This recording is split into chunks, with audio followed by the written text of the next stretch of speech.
Welcome to Crafty Little Beach. This is Julie. Today I have a Dollar Tree DIY for you. I'm going to make a little flower box for spring. So I'm going to use one of these welcome signs from the Dollar Tree, some craft wood, also from the Dollar Tree, and some of these great new long signs they have at the Dollar Tree. I thought I bet two were the same. They're a little bit different colors, if you notice that. I don't know if it's just if they're different colors or, sometimes just different finishes look a little bit different. Not sure, but we're going to make it work. And they have these like in black and brown and this light wood, super cute. And I thought they'd be the perfect size for a flower box. So just removing the hanger off of both of those signs with the staples and the stickers on the back. And then I thought we could use some of this craft wood for the sides of our little flower box. So I got two pieces of those. That craft wood at the Dollar Tree, you'll notice that one side is nice and smooth and really you can paint it, stain it, whatever. The other side is all kind of furry, so you have a good side and a bad side. So I start planning how I'm going to lay that out. That's when I noticed they were a little bit different colors, but one's going to be on the front, one's going to be on the back. I don't think you're going to be able to tell they're different. But I kind of like that natural wood feel. We left the porch swing natural wood. So, I think I'm going to leave this natural wood, the sides and all. But when I put the sides on, I decided that my flower box was going to be too big for the amount of flowers that I had to craft with. So I decided to just try to maybe cut one of those in half and make a skinnier box. So we're only going to use one piece of the square craft wood. So just finding the center of that, I'm going to just run that over to my saw. I've had some of you guys ask what kind of saw I use. I actually went to, I think it was Home Depot, and bought a Ryobi miter saw, and I love it. It's one that you like pull down to cut, and then you can slide it forward if you're going to cut something larger. I use it all of the time because I hate sawing stuff. Now I'm just going to attach that with hot glue. As you can see, we got them cut in half. Just trying to keep that square like a 90-degree angle. And I'm going to do that with the other half on the other side. And I kind of like this size better because it's going to be more versatile. I can kind of fit it in more areas. But if you wanted to do the full size box, you definitely could.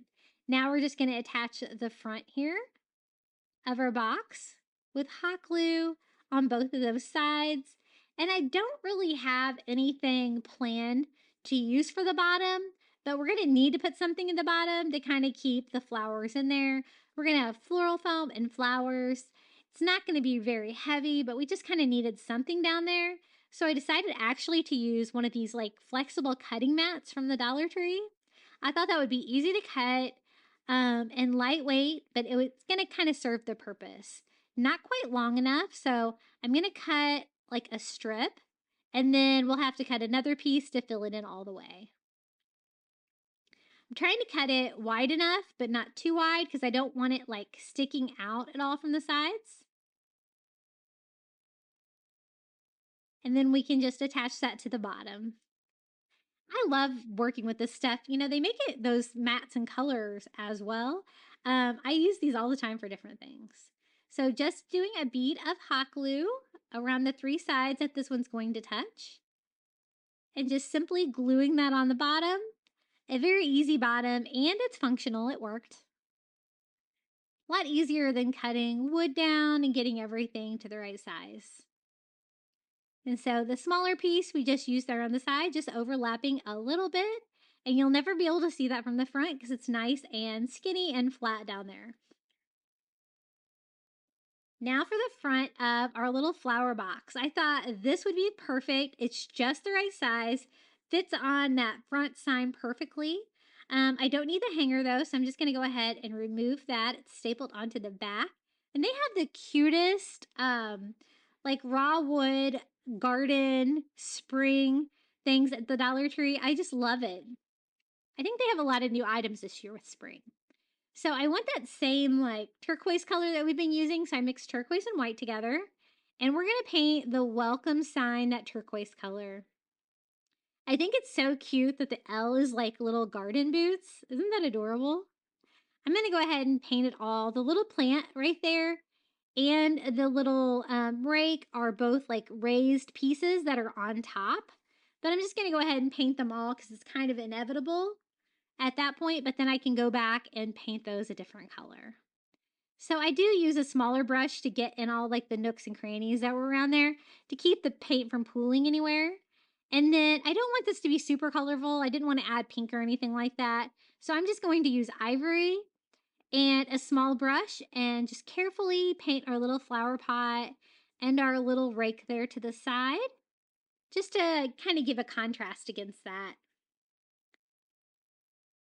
And then I want to use like for the box, I'm going to bring in like that salmon pink color with my flowers. I'm going to do like a salmon pink color and like white flowers.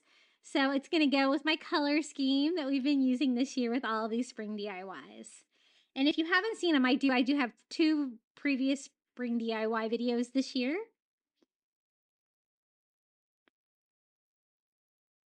I like the way that's looking, and I kind of distressed it a little bit on the letters as well because I like that look.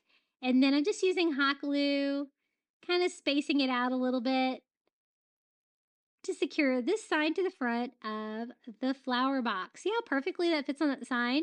If you wanted just to make a sign with that, this would work perfect as well. But sometimes I like my signs to be functional like this, so it's a full-on flower box. So that's what it looks like at that point. And now we can just fill this in with flowers for spring. The box is almost exact same width as the floral foam that you get at the Dollar Tree. I like getting the long pieces and you can kind of cut them down to size. So that one fits in there perfectly, as you can see on its side. This one I did need to cut down a little bit, and it's super easy to cut.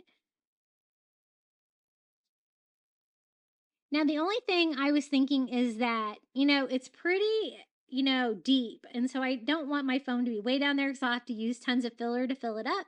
So I'm just going to toss a couple wood blocks from the Dollar Tree down below. You can use anything you've got. I just kind of needed a spacer there so I don't have to use so much filler. And I'm just going to kind of sit that in there. And I can always take those out later and reuse them for something else. Now, again, we're going to use the reindeer moss from the Dollar Tree. I really love this for spring. I think it looks so springy and mossy.